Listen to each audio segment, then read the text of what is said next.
That day, I spent just a few bucks on a grilled corn cob from a street stall. The moment the chili powder hit my tongue, it was like someone struck a match in my mouth. My youngest son was shaking his head from the heat, but he still couldn't help saying, "It is good." That one sentence lit me up inside. People aren't afraid of spice. They crave the kind of spice that hooks you. As long as there is heat, their taste buds come alive. Right then, an idea flashed through me. What if I turned that addictive heat into potato chips? I didn't want to be just a janitor forever. I wanted a bag of chips that could change our lives. So I carried home armfuls of chips, ready to dive in. Me wife frowned. Rent and expenses were already hanging over us. She'd been with me through all the years of having nothing, and I could see her wondering if there was still a chance left. But she didn't pour cold water on me. She just said, "One more crazy try, I am in." We bought every kind of chili pepper we could find. The first batch of sauce we made, pain, nothing but pain, not the good kind, not like that corn. The factory's R&D followed neat. I believed only ingredients grown from the soil,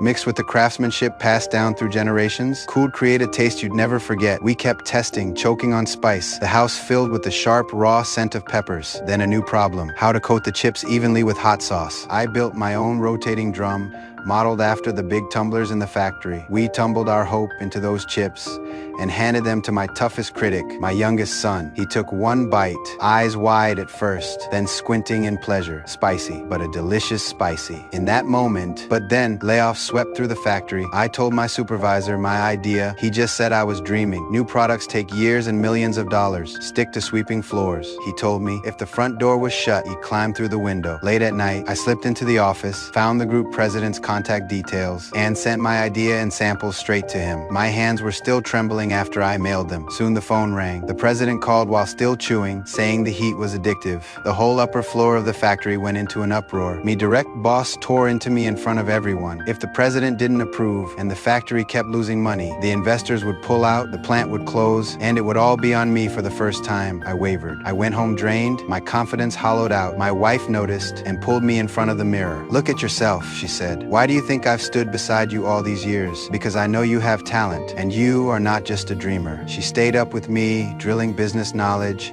sharpening my presentation, and teaching me how to speak to executives. On the day of the president's inspection, she handed me my best tie and whispered, "You are the most charming man in the world." When the president's car rolled through the factory gates, I wiped the sweat from my palms on my pants. Destiny was here, and all I had to do was hand him the heat.